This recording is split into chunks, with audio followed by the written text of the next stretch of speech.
사도행전 22장 30절입니다.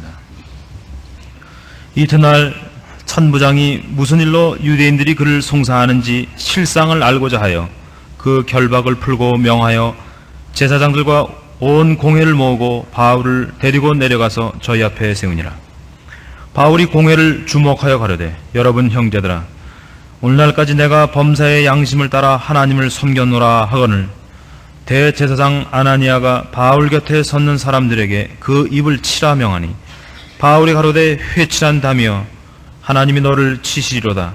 네가 나를 율법대로 판단한다고 앉아서 율법을 어기고 나를 치라 하느냐 하니, 곁에 선 사람들이 말하되, 하나님의 대제사장을 네가 욕하느냐? 바울이 가로되, 형제들아, 나는 그가 대제사장인 줄 알지 못하였노라. 기록하였을 때 너희 백성의 관원을 비방치 말라 하였느니라 하더라.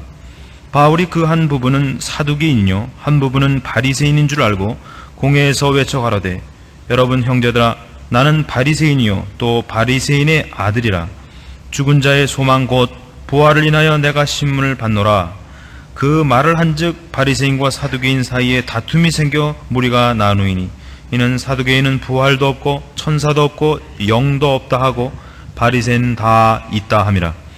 크게 환화가 일어날새 바리새인 편에서 몇 서기관이 일어나 다투어 가로되, 우리가 이 사람을 보매 악한 것이 없도다. 혹 영이나 혹 천사가 저더러 말하였으면 어찌하겠느냐 하여 큰 분쟁이 생기니, 천부장이 바울이 저에게 찢겨질까 하여 군사를 명하여 내려가 무리 가운데서 빼앗아 가지고 영문으로 들어가라 하니라. 10절 말씀까지 봉독했습니다.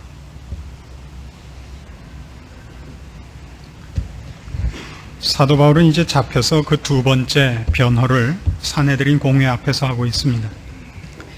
오늘 사도 바울의 그 자기 변호는 처음 할 때보다 훨씬 나쁜 분위기를 가지게 됩니다.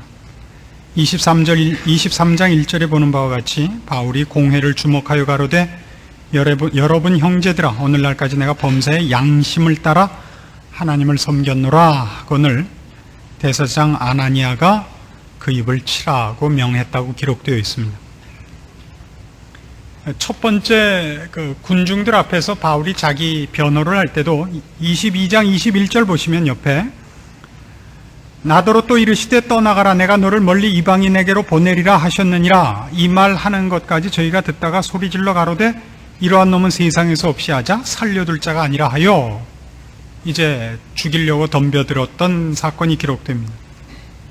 둘 다 바울 쪽에서는 이스라엘 백성이라면 잘 새겨 듣고 공감을 하고 인정을 할 만한 내용을 저들에게 증거했음에도 불구하고 두 번 다 같은 신앙의 뿌리를 가지고 있고 같은 유전을 따라 율법을 지킨 같은 민족이요 형제요 신앙인들이었음에도 불구하고 다른 사람들보다 더한 비난과 증오와 반대에 부딪히고 있는 것을 발견하게 됩니다. 오늘 우리가 보려는 것은 바로 이 싸움입니다. 우리는 무조건 지금 신자로서 바울 편이니까 바울에 반대하는 사람들에 대하여 다 이렇게 왜들 저럴까 쯧쯧 하는 생각이겠습니다만, 저들은 저들대로 어떤 이유 때문에 저렇게 했는가, 바울을 죽인다고 해서 무슨 덕 보는 것도 없고 무슨 크게 유익한 어떤 일이 있어 보이지도 않는데 왜 그랬을까 하고 한번 생각해 볼 필요가 있습니다. 바울이 지금 자기가 한 일을 모두 뭐라 그러냐면요, 하나님의 뜻을 따라 했다, 율법대로 했다 하는 것 때문에 지금 유대인들은 더 죽을 맛인 겁니다. 바울이 믿고 바울이 목적하고 하는 모든 내용과 지금 유대인들이 반대 입장에 있고, 특히 바울이 주장하는 것은 그 스승이었던 예수님의 주장과 마찬가지로 유대인들을 정죄하는 것인데요, 저들이 하나님의 뜻대로 한 것이라면 그를 반대하는 유대인들이 죄인이 돼야 되는 것이니까 이 문제가 보통 심각한 것이 아닙니다. 회심해서 바울 편을 따르든가 아니면 고집을 부릴 수밖에 없지 않습니까? 우리야 바울 입장에 서 있는 자들이니까 회개하라 이런 마음이 들지만, 이쪽 유대인들 입장에서 보면 자신들이 옳은 걸로 생각하니까 바울과 예수님이 미친 자들이고 변절자로 보이겠죠. 저들의 회심이 변심하라는 뜻으로 보이지 정당한 내용과 어떤 자리로의 초대라고 이해되지 않고 있는 것입니다.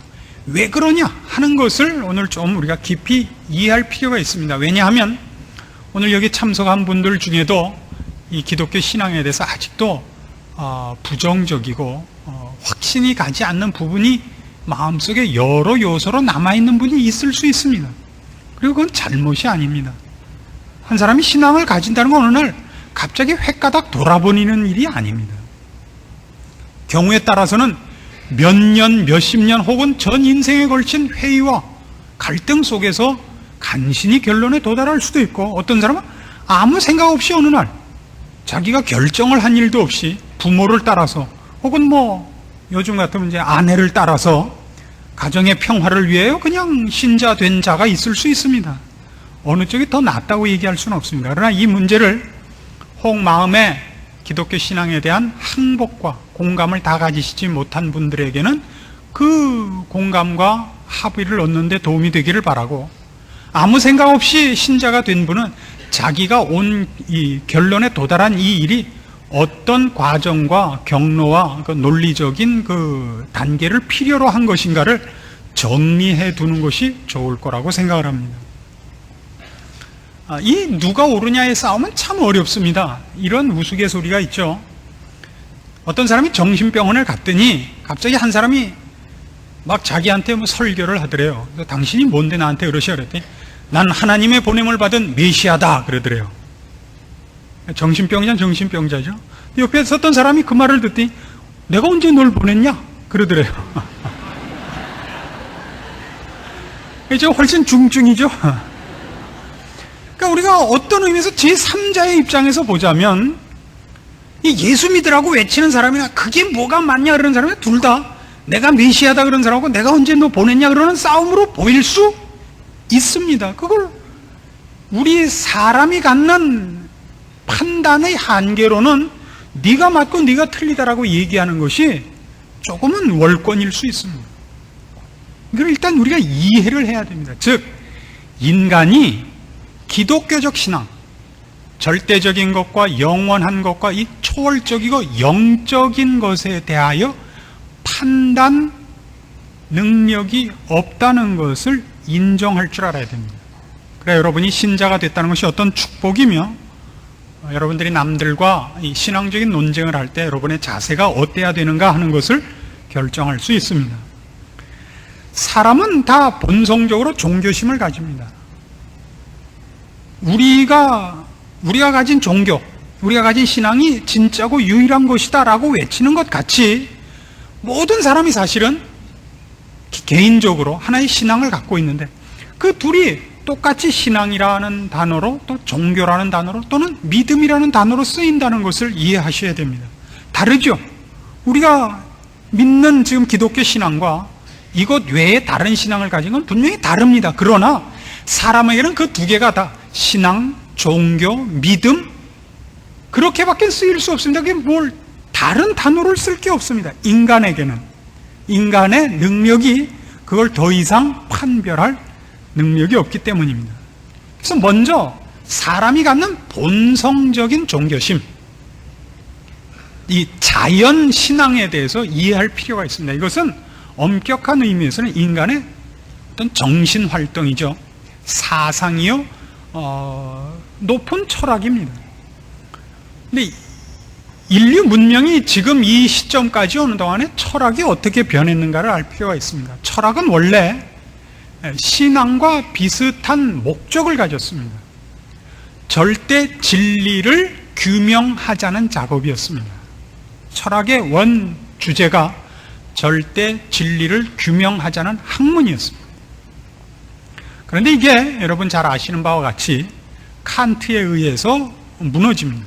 칸트의 순수 이성 비판에 의해서 인간의 이성이 초월을 감지할 수 없다는 것이 증명이 됩니다.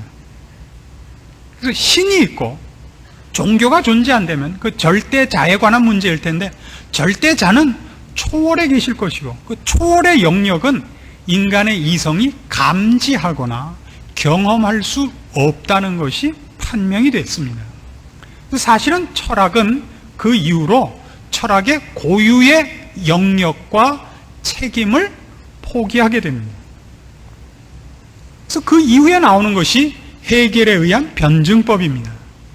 절대를 찾아가던 데서부터 절대가 아니라 이제는 지금 있는 것보다 더 나은 것으로의 진화입니다.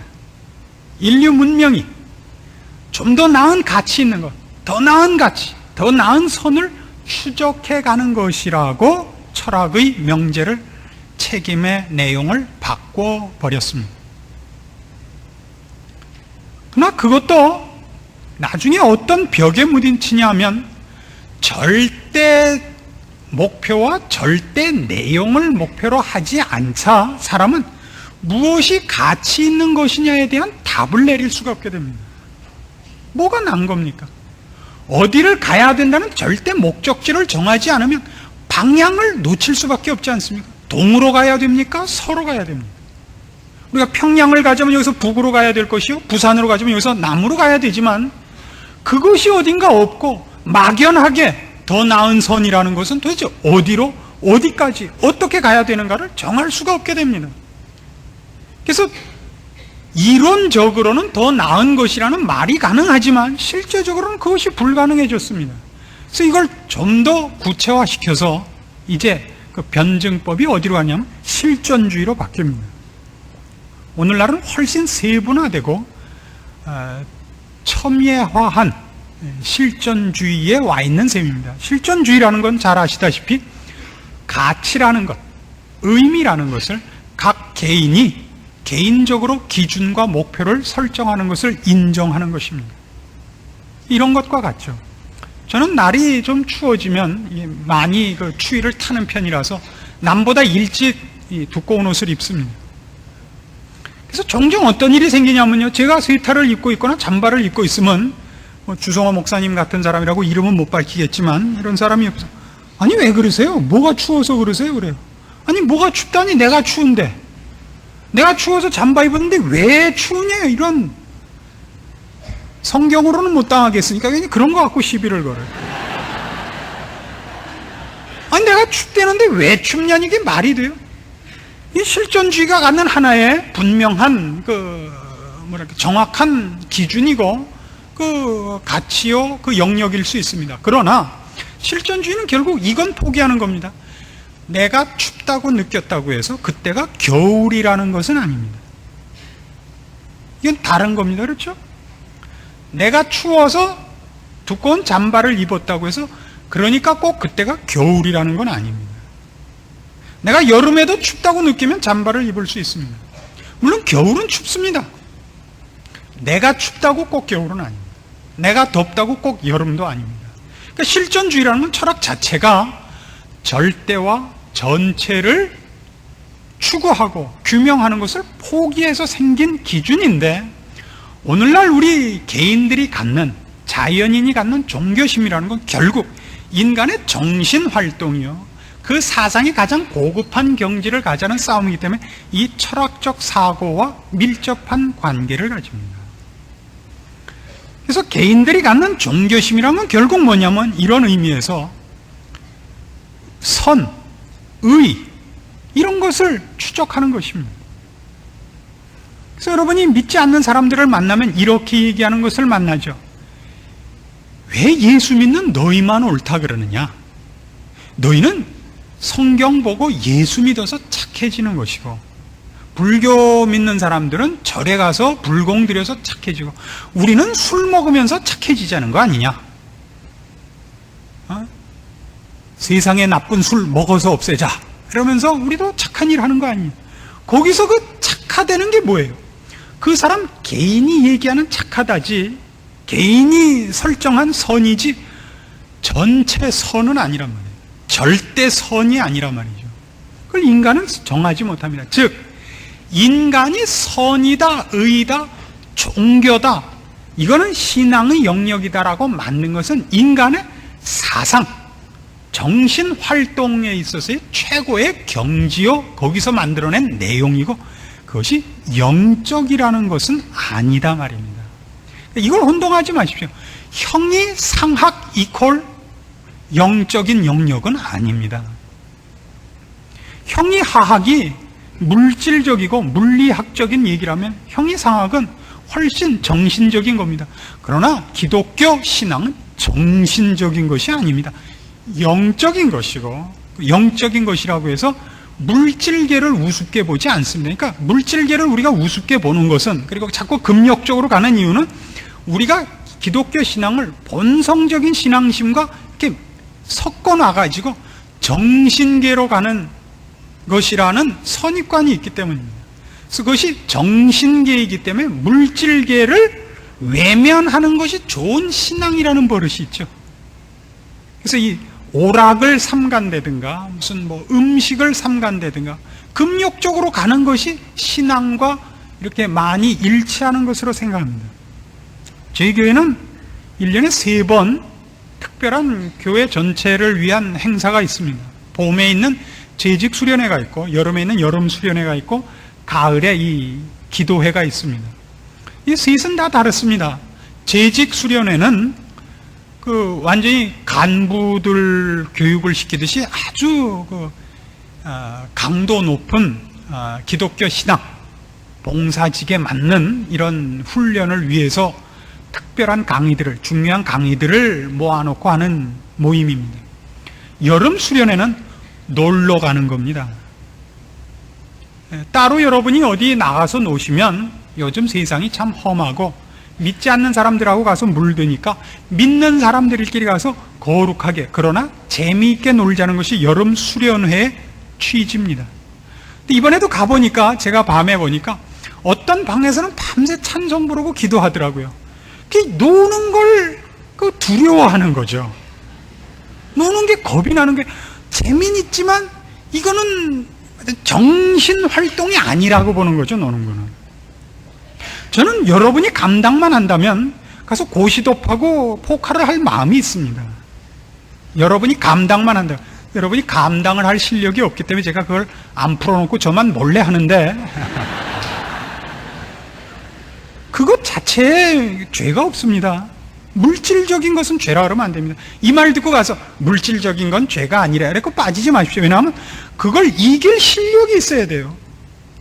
고시톱 치다가 시간 되면 일어나고 살벌해지는 분위기로 안 가고 이럴 실력이 있어야 돼요. 그걸로 그쪽 놀고 시간을 낭비하고 가산을 탕진하고 영적인 훈련을 하는 거를 팽개치는 자리까지 안 갈 실력이 있어야 그걸 하는 겁니다. 그렇지 않으면 안 하는 게 최선이에요. 그냥 옆에 앉아서 저 광이나 팔고 계세요. 하진 말고. 그래서 이 형의 상학적인 것이, 즉 정신적인 것이 기독교적이라고 생각하지 마십시오. 기독교적 신앙은 정신적인 것이 아니라 영적인 것입니다. 하나님은 우리를 이 몸뚱아리를 만드시고 우리에게 먹을 것과 마실 것을 주신 분이요, 좋은 옷을 입는 것과 좋은 놀이와 즐겁게 사는 것을, 즉 문화 활동을 창조하셔서 허락하신 우리의 아버지십니다. 그래서 우리의 부활 소망도 이 몸이 다시 살 것을 믿고, 우리가 갈 천국도 예수님하고 앉아서 이렇게 워싱턴하고 셋이서 이렇게 째려만 보고 있는 데가 아니라 거기도 가면 문화 활동이 있고 아마 충분히 오락 활동이 있는 그런 자연 환경이 있고 물질계입니다. 가는 것도. 이걸 잊지 말아 주시기 바랍니다. 그래서 문제는 뭐냐 하면, 그리고 전 우주에 존재하는 모든 존재의 주인이요 의미를 부여하며 인격적 존재인 우리를 만드시고 우리에게 가장 영광된 목표를 부여하시고 요구하시는 분이 있다는 것을 아는 것입니다. 하나님을 만난 것입니다. 그래서 신앙이란 그분의 명령을 수행하는 것이요, 그분을 사랑하는 것이요, 그의 사랑을 기뻐 받는 것입니다. 정신적인 활동이라 그러지 마십시오. 그래서 신앙에서 상당히 중요한 것 중에 하나가 뭐냐면, 그가 얼마나 머릿속에 기독교적인 것을 넣고 있느냐가 아니라 그의 기뻐하시는 대로 여러분 몸뚱아리를 움직이느냐입니다. 제가 이 목회를 하면서도 제일 고마운 성도들이 누구냐면, 이름 없이 빚 없이 이 집회에 참석해 주는 분이 제일 고맙습니다. 그죠? 이렇게 묵묵히 와서 즐거운 마음으로 주무시다 가는 분이 제일 고맙습니다. 뭐 와서 이렇게 얼굴 내밀고 저 왔습니다 이러는 것이 센 게 아니고, 무슨 큰일을 하는데 이렇게 일하는 것이 센 게 아닙니다. 고맙죠. 더 많이 일하는 것 고맙죠. 열심히 참여하는 것 고맙습니다. 그러나 사실은 다수가, 여러분이 이렇게 오셔갖고 있다는 것이 센 겁니다. 그 자신이 괜찮은 겁니다. 자신을 높이 평가하십시오. 뭐 이 얘기 듣는 중에 깨어나실 거 없습니다. 계속 주무시고 계셔도 됩니다. 근데 이 문제가 그러면 그런 절대자를 만나서 하나님이 계신 것과 하나님에게만 절대 목표가 있고 절대 주권이 있고 그로부터만 모든 가치와 의미가 부여된다는 걸 아는 자와 그렇지 않은 자가 만나면 대화가 가능하냐 하는 것을 알아야 됩니다. 대화가 가능하냐? 대화가 가능치 않습니다. 왜냐하면 우리는 어떻게 하다 하나님을 만난 거죠? 어떻게가 없거든요. 우리가 찾아서 만난 것이 아니라 그분이 우리를 찾아와서 만난 거거든요. 그래서 우리가 그분을 알게 됐어요. 그분을 봤기 때문에 계신 걸 알고 그분의 역사를 우리가 경험해서 압니다. 그러나 그렇지 않은 이들은 하나님이 그를 아직 안 찾아오셔서 그가 못 만난 겁니다. 인간의 능력과 사고의 능력으로는 그를 만나지 못합니다. 그럼 믿지 않는 자가 믿는 자의 절대자, 절대 진리, 절대 목표, 절대 명령에 대해서 뭐라고 논평을 하느냐 하면 그건 네 생각이고 라고 얘기를 한단 말입니다. 네가 만든 종교가 그렇다면 내가 만든 종교는 이거다 이거죠. 네가 그것이 최고의 가치라고 생각한다면 나는 내가 이것이 최고의 가치라고 생각하는데 네가 나보다 잘난 것이 없는데 왜 네가 만든 건 유일하고 내가 만든 건 틀렸다 그러느냐라는 싸움이 된단 말이에요. 우리는 물론 하나님을 만났고 내가 보니까 저 사람은 하나님을 못 만난 거니까 저 사람의 생각은 자기의 정신세계고 우리는 하나님을 만난 것이라서 다르지만 하나님이 계심을 모르는 자에게는 우리가 하나님을 만났더니 이렇고 이렇더라고 한 얘기가 저들의 눈에는 뭘로 보인다고요? 그것이 우리가 만든 정신 문화란 말이에요. 네가 만든 거는 우월하고 내가 만든 건 열등하다고 그러느냐라는 싸움이 생기거든요. 지금 바울에게도 유대인들이 그렇게 말하자면 반문을 하는 겁니다. 왜 네가 혼자 오라가지고 우리 모두를 죄인을 만드느냐 이거죠. 그러니까 바울이 계속 자기를 뭘로 변명하죠? 자기가 유대인들과 다르게 된 이유를 뭘로 변명해? 내용으로 변명하는 게 아니라 난 주를 만났다 이거예요. 그거 외엔 변명이 없는 거예요. 그래서 난 주를 만났다. 하나님이 직접 나에게 이렇게 말씀하셨다. 그러나 바울은 하나님께 명령을 받고 주를 직접 배워서 이것이 사실이지만 유대인들 쪽에서 보자면 이게 뭐죠? 유대인들이 하나님은 이럴 것이라 이것이 신앙이다. 이것이 인간의 가치다라고 그들이 생각했던 것 같이 바울도 그렇게 생각했다고 생각을 하는 거죠. 그렇게 쳐주지 않습니다. 그래서 바로 이 차이, 절대자를 만난 신앙과 절대자를 만나지 못하고 그의 정신 문화로서 종교적 그의 어떤 형이상학적 사상으로 갖고 있는 것과의 대표적으로 어디가 차이가 나느냐 하면 여기서 차이가 납니다. 배타성입니다. 배타성. 배타성이라는 것은 나쁘게 말해서 배타성이 좋게 말하면 유일성이죠.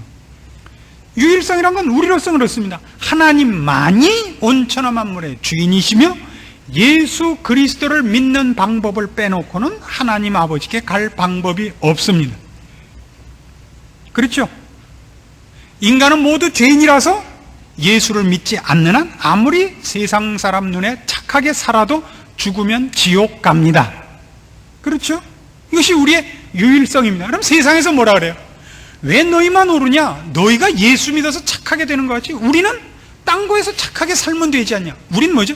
착하게 사는 싸움이 아니라 하나님께 가는 싸움이죠. 하나님 그분의 문제죠. 그래서 세상은 뭐라 그래요? 너희는 너무 배타적이다. 어찌하여 너희만 오르냐의 싸움이 됩니다. 그래서 우린 이렇게 대답을 할 필요가 있어요.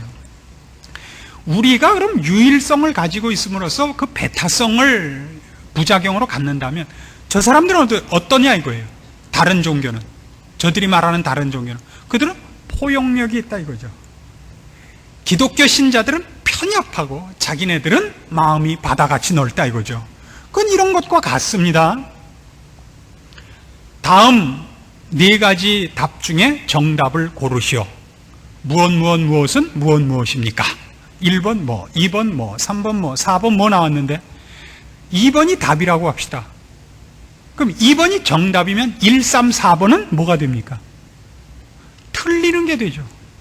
정답은 베타성을 가집니다. 정답은 유일성을 가지고 결과적으로 베타성을 가집니다. 진리란 그렇습니다. 진리는 진리가 아닌 것이 진리가 아니라고, 진리인 것이 증명되는 것은 꼭 반대적으로 다른 것은 진리가 아니라는 것을 증명할 수밖에 없어 베타성을 가집니다. 그럼 1번도 좋고 2번도 좋고 3번도 좋고 4번도 좋다는 건 뭡니까? 정답이 없으면 포용력을 가지는 것 같이 보입니다. 그건 포용력이 아니라 정답이 없기 때문에 생기는 유야무야입니다. 이건 다른 거죠. 이렇게 얘기를 하면 그럼 이렇게 얘기할 수 있습니다. 당신네는 너무 편협한 것 아니요. 정답을 한 두세 개 만들면 어떻겠어? 한 점과 한 점을 잇는 최단 거리는 뭐다? 직선이다. 그럼 그 다음 거는 다 뭐예요? 직선이 아닌 거죠 뭐. 직선을 두 개 만들 수가 없습니다. 편협한 싸움이 아닙니다. 그러나 우리는 유일하다고 해서 편협하고 가난하지 않습니다. 풍성합니다. 풍성하다는 건 뭐냐 하면 다양하고 내용이 많다는 것입니다. 백두산 등산을 가자 그랬습니다. 뒤에 어떤 사람은 빨간 옷을 입고 오고 어떤 사람은 노란 옷을 입고 오고 어떤 사람은 김밥 싸오고 어떤 사람은 비빔밥 싸왔습니다. 이게 다양입니다. 그 백두산을 가는 동안, 즉 그 등산을 하는 동안에 수용되는, 포용되는 내용의 넓이입니다. 빨간 옷을 입어도 되고 파란 옷을 입어도 되고 그걸 섞어서 입어도 됩니다. 뒤집어 입어도 되고요. 김밥을 싸도 되고 비빔밥을 싸도 되고 냉면을 싸와도 됩니다. 그 내용의 풍성함입니다. 이건 다양이요 부요입니다. 획일이라는 건 뭐냐 하면요, 어디를 가자는데 한 칼라만을 요구하는 겁니다. 빨간 옷을 입고만 와야 된다. 김밥만을 싸갖고 와야 된다. 획일은 어디서 등장을 하느냐 하면요, 절대적인 목표가 없어서 그 목표에 도달할 현실적인 과정이 없으면 획일은 사실 드러납니다. 내가 백두산을 가기로 했으면 남쪽에서 오르든 북쪽에서 오르든 동쪽에서 오르든 목표만 같으면 서로 간에 싸울 일이 없는데, 절대 목표가 없으면 사람은 무엇으로밖에 서로를 확인할 수밖에 없느냐면 그런 획일성으로 확인할 수밖에 없습니다. 김시성 가진 사람 다 모여라, 최시성 가진 사람 다 모여라, 빨간 옷 입은 사람 모여라, 이렇게밖에는 나눌 수가 없는 겁니다. 그래서 뜻밖의 신자가 아닌 불신자들의 경우에 획일성과 편협성이 있습니다. 저들은 스스로를 가르쳐서 신자들을 공격할 때 신자들은 배타적이요 편협하다라고 얘기하면서 거꾸로 그들은 자기와 같은 생각을 갖지 않은 사람을 못 참습니다. 안 그렇습니까? 자기와 같은 생각을 갖지 않는 사람을 못 참아요. 이번에 제가 어디 집회를 좀 지방에서 할 기회가 있어가지고 사흘을 저녁마다 어디 가까운 경기도에 있는 가까운 어디 조그만 마을에 가서 저녁 식사를 하게 됐습니다. 둘레둘레 보다가 뭐 어떤 음식점이 잘하는지 몰라서 몇 개 없는데도 다 이렇게 보니까 뱀변치 않아 보여서 살피던 중에 아무래도 그냥 요리가 안 돼 있는 음식이 제일 낫겠다 싶어서 이제 삼겹살집을 찾아갔습니다. 저는 그거 먹는 대로 소화될 것도 없이 그냥 이 피부에 와서 그게 쌓였으면 좋겠어요. 사흘을 연거푸 먹었는데, 우리가 사흘 먹는 동안 그 집에서 그러니까 돼지고기를 파는 집이니까 술도 함께 팔아요. 저희 옆 테이블에 사흘 내내 팀을 바꿔서 한 팀씩 꼭 있었습니다. 술을 드시는 분들이. 첫날은 50대 전후한 팀이 한 테이블 있었고, 두 번째 날은 30대를 전후한 젊은 분들이 있었고, 사흘째는 아주머님들이 한 테이블을 차지했습니다. 그래서 각계 각층의 사람을 만나게 됐는데요. 술을 드시면서 계속 싸우시더군요.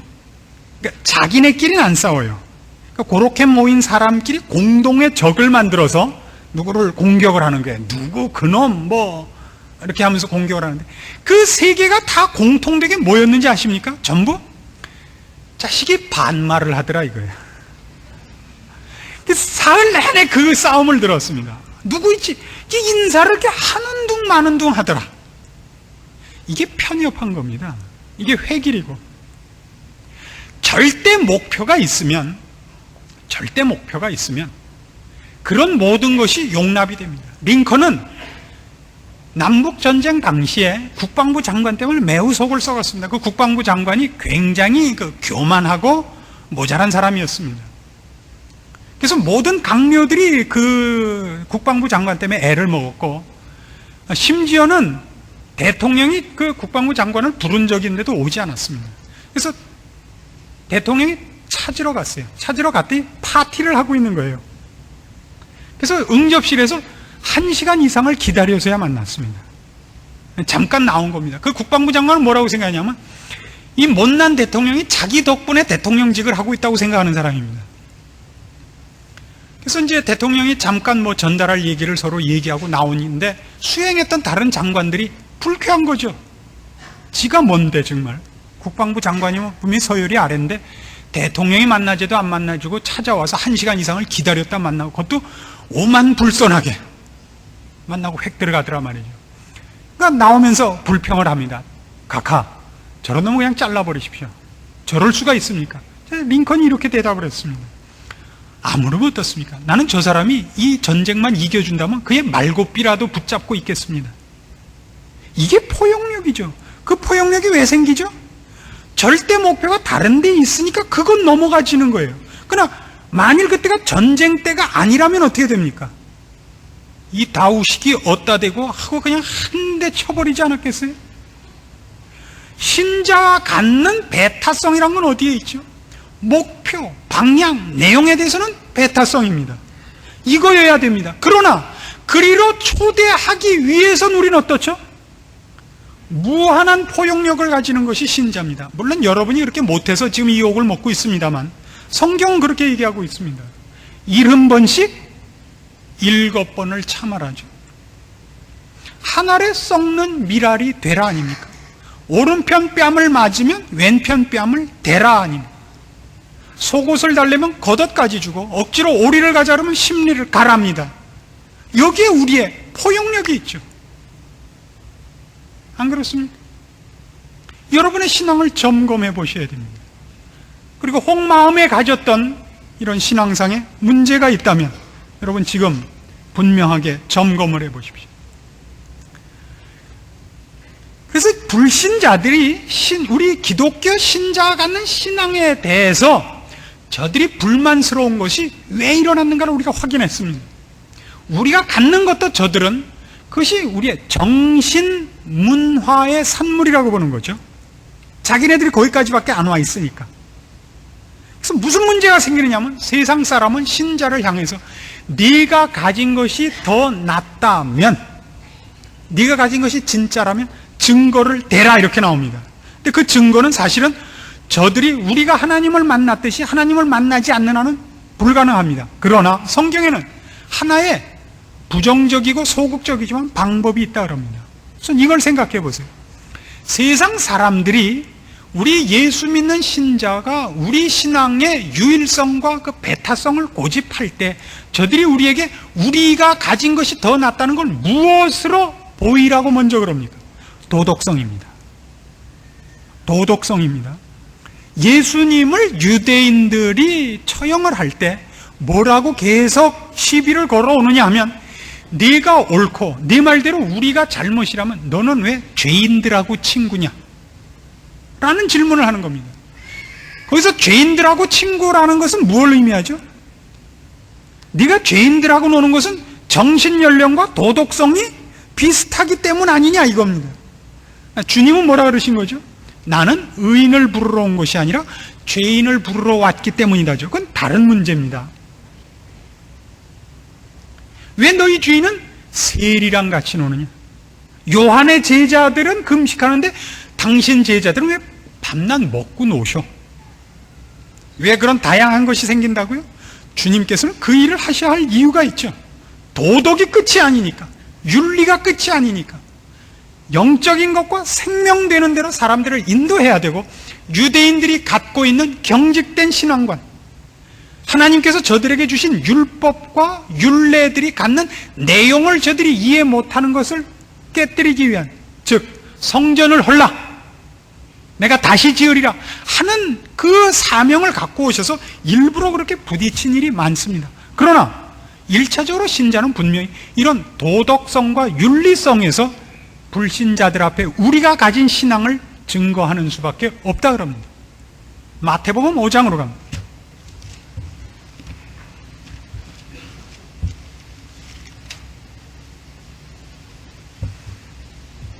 마태복음 5장 13절 말씀 봅니다. 너희는 세상의 소금이니 소금이 만일 그 맛을 잃으면 무엇으로 짜게 하리요? 후에는 아무 쓸데없어 다만 밖에 버리어 사람에게 밟힐 뿐이니라. 너희는 세상의 빛이라. 산 위에 있는 동네가 숨기우지 못할 것이요 사람이 등불을 켜서 말 아래 두지 아니하고 등경 위에 두나니 이러므로 집안 모든 사람에게 비치느니라. 이같이 너희 빛을 사람 앞에 비치게 하여 저희로 너희 착한 행실을 보고 하늘에 계신 너희 아버지께 영광을 돌리게 하라. 예, 이겁니다. 우리가 가진 하나님을 만난 것이 영적인 영역에 속한다는 것을 도덕성으로 나타내야 됩니다. 그리고 그 도덕성이 인간이 만들어내는 도덕성과 비교할 수 없는 경지까지입니다. 43절, 또 네 이웃을 사랑하고 네 원수를 미워하라 하였다는 것을 너희가 들었으나 나는 너희에게 이르노니 너희 원수를 사랑하며 너희를 핍박하는 자를 위하여 기도하라. 이같이 한즉 하늘에 계신 너희 아버지의 아들이 되리니 이는 하나님이 그 해를 악인과 선인에게 비추게 하시며 비를 의로운 자와 불의한 자에게 내리우심이니라. 너희가 너희를 사랑하는 자를 사랑하면 무슨 상이 있으리요? 세리도 이같이 아니하느냐? 또 너희가 너희 형제에게만 무난하면 남보다 더하는 것이 무엇이냐? 이방인들도 이같이 아니하느냐? 그러므로 하늘에 계신 너희 아버지의 온전하심과 같이 너희도 온전하라. 이겁니다. 윤리와 도덕은 원수를 사랑하는 데까지 가지 못합니다. 핍박하는 자를 위하여 기도하는 자리까지 가지 못합니다. 윤리와 도덕은 겁니다. 인간이 만들어내는 가장 고급한 정신적인 경지라 할지라도 여기까지는 못 갑니다. 자기를 흠없게 하는 것은 인간이 윤리와 도덕으로 추구하지만 남을 위해서 내가 망하는 방법은 윤리와 도덕 속에도 없습니다. 그건 우리가 가진 겁니다. 이 영적인 우리만 갖고 있는 겁니다. 이걸 하지 않는 한 세상 사람들은 끊임없이 왜 너희가 가진 것만 옳다고 구느냐라고 공격을 해올 것입니다. 저들은 다르다, 저들이 가진 것이 옳다라는 말을 받아내기 위하여 여러분은 여기까지 가야 됩니다. 이방인보다 더하는 것이 무엇이냐, 이 더하는 지점을 가야 됩니다. 이걸 안 하고 계십니다. 이 더하는 지점, 여러분이 옳다는 것을 논증하고 토론을 해갖고 이기려고 그러지 마십시오. 한 사람이 여러분이 믿고 살아온 삶을 따라오도록 항복시키는 것으로 하지 않는 한 무의미한 것입니다. 저는 학교 다닐 때, 고등학교 다닐 때 아주 친했던 친구가 둘이 있었습니다. 셋이 아주 친하게 지냈는데요. 불행히도, 그리고 매우 아이러니컬하게도 둘이 다 불신자고 술을 몹시 좋아하는 친구였습니다. 저는 믿는 가정에서 태어났고 일찍부터 이 예수를 열심히 믿은 사람인데 이상하게 신자들 중에서 그 친구를 찾기가 좀 어려웠습니다. 지금도 여러분들이 우리 교회에 나오십니다만은 여러분들이 저한테 좋게 하는 때보다 밥맛 없게 노는 때가 훨씬 많습니다.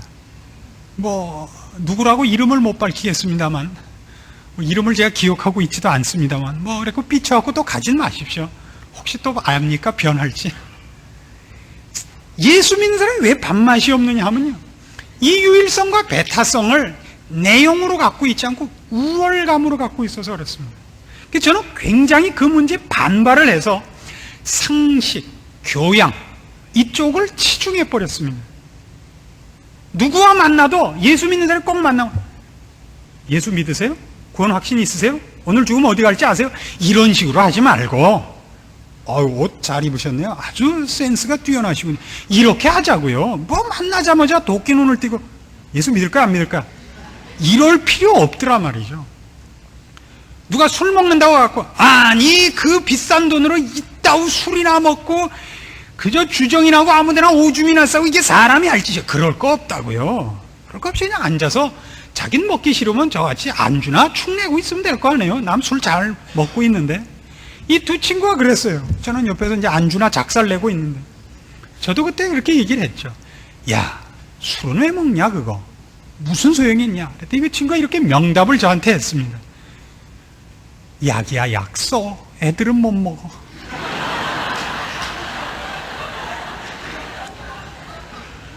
저쪽에서 보면요, 우리가 애예요. 이걸 우리가 절대 누가 옳으냐 이렇게 싸울 문제가 아닙니다. 저쪽이 보자면 그래요. 그러니까 그걸 다른 걸로 항복시켜야지. 누가 옳으냐 그래갖고 누가 팔뚝 굵은가 대봐야겠어요. 그렇게 싸우는 건 참으로 가난한 겁니다. 그러니까 편협한 것이고 가난한 것입니다. 그래서 제가 그 친구한테 이렇게 강조를 안 하고 있었는데, 이 친구가 군대 가서 그만 죽어버렸어요. 그래서 언제 예수 믿게 할 틈이 없이 죽고 말았습니다. 그래서 제가 마음에 많이 한이 됐습니다. 죽어서 같은 곳에 못 가게 생겼으니 제가 얼마나 마음이 뜨끔했겠습니까? 그래서 남은 한 친구를 저희 집에 데려다 1년쯤 같이 살면서 아주 매일 세뇌 공작을 했습니다. 아니, 예수 믿는다고 안 그러면 밥 안 줄 거야 부터 시작해서 그냥 밤에 일어나서 갑자기 깨워갖고 믿어 안 믿어 해가는 베라벨 방법을 다 썼더니 이 친구가 도망을 가버렸어요. 여태껏 안 믿어요. 제 마음에 참 많은 갈등이 있습니다. 제가 특별히 이렇게 목사가 되고 신앙적으로 저는 항복하고 있고 만족하고 있는 사람이기 때문에 사실 예수를 믿겠다고 교회에 나오시는 모든 분들에 대해서 뜨거운 마음이 있습니다. 어떻게 이 귀한 내용을, 이 정말 중요한 내용을, 이거 여기서는 탈락해서는 안 되는 이 신앙을 모두가 항복하고 감동하고 만족하게 소유케 할 것인가? 저한테는 굉장히 가슴에 정말 맺혀 있는 사연입니다. 무슨 뚜렷한 방법이 없습니다. 그래서 늘 이렇게 그냥 숨만 쉬고 이렇게 서 있죠. 무슨 방법이 없습니다. 고린도전서 2장으로 가보십시오. 사도 바울이 익히 이 문제를 알아서 이런 글을 남겼습니다. 고린도전서 2장 1절입니다. 형제들아, 내가 너희에게 나아가 하나님의 증거를 전할 때 말과 지혜의 아름다운 것을 아니하였나니 내가 너희 중에서 예수 그리스도와 그의 십자가에 못 박히신 것 외에는 아무것도 알지 아니하기로 작정하였습니다. 내가 너희 가운데 거할 때 약하며 두려워하며 심히 떨었노라. 내 말과 내 전도함이 지혜에 권하는 말로 하지 아니하고 다만 성령의 나타남과 능력으로 하여 너희 믿음이 사람의 지혜에 있지 아니하고 다만 하나님의 능력에 있게 하려 하였노라. 예, 설교자가, 목사가 가지는 가장 큰 목표는 이겁니다. 설교를 잘한다는 건 이 세상에 존재하지 않습니다. 말을 잘한다는 건 없습니다. 그건 말장난이죠. 결국 이것, 우리가 주를 만난 것, 그것이 설교자를 통하여, 한 인격과 존재를 통하여 다른 사람에게 전달되기를 바라는 겁니다. 하나님께서 제 설교를 들었으시고 제 존재와 제 삶을 써서 내가 만난 어떤 사람에게 하나님이 이렇게 나를 항복시키셨던 것까지 항복시켜 주시기를 바라는 간절한 마음이 있습니다. 그냥 간절하고 있는 거예요. 그냥 이렇게 두 손을 모으고 간절해 있어요. 그걸 어떻게 해야 되냐 그러면 방법은 모릅니다. 어떤 때 그래서 농담을 하고 어떤 때 그래서 그냥 가만히 있죠. 가만히. 그게 우리들이 할 수 있는 전부일 겁니다. 답답하니까 말도 하고 논쟁도 벌이고 합니다만 그것이 최선의 방법이거나 유일한 방법이 아니라는 걸 압니다. 기도할 수밖에 없죠. 기도만 하고 있기에는 우리가 가진 바 이 내용을 남에게 나눠주는 이 일이 너무 가만히 있을 수 없게 함으로 이렇게 섣부른 말을, 급한 마음을 쏟아놓게 하는 것입니다. 그것이 우리들의 현실일 겁니다. 오늘 여러분 중에서 이 문제에 대하여 마음에 아직 완전한 항복을 갖고 있지 않으신 분, 혹은 이걸 생각해 보신 분이 적이 없는 분, 양쪽에 다 이 말씀들이 여러분에게 새로운 어떤 확인과 또 이렇게 열심과 하나님을 알고 있는 그 일에 대한 감사로 이렇게 좀 흘러나왔으면 하는 바람이 참 많이 있습니다. 우리가 이 문제를 결론 내면서 이제 분명하게 확인해야 될 것이 있습니다. 단 하나입니다. 우리가 갖고 있는 것을 남들에게 분명하게 증거하기 위하여 도덕 이상 나가는 신자의 싸움을 해야 됩니다. 그건 무슨 성경을 많이 보고 기도를 많이 하고 헌금을 많이 하고 이런 싸움이 아닙니다.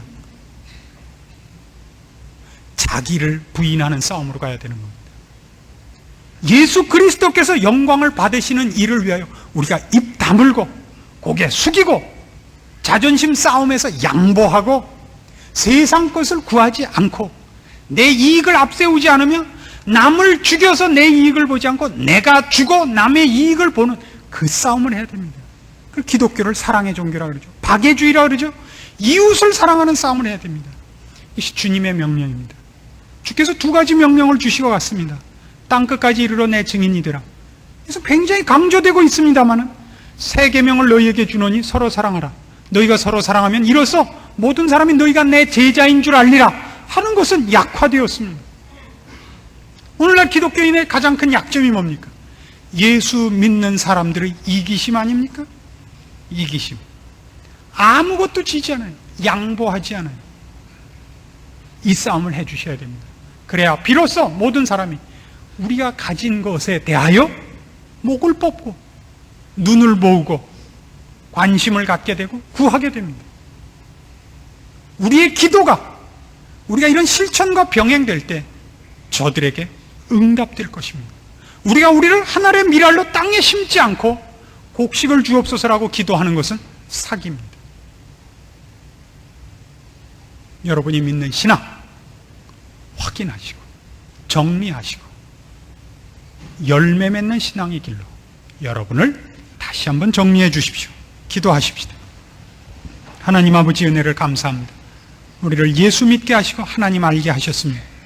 그래서 우리의 삶이 세상 사람들과 다르기를 구합니다.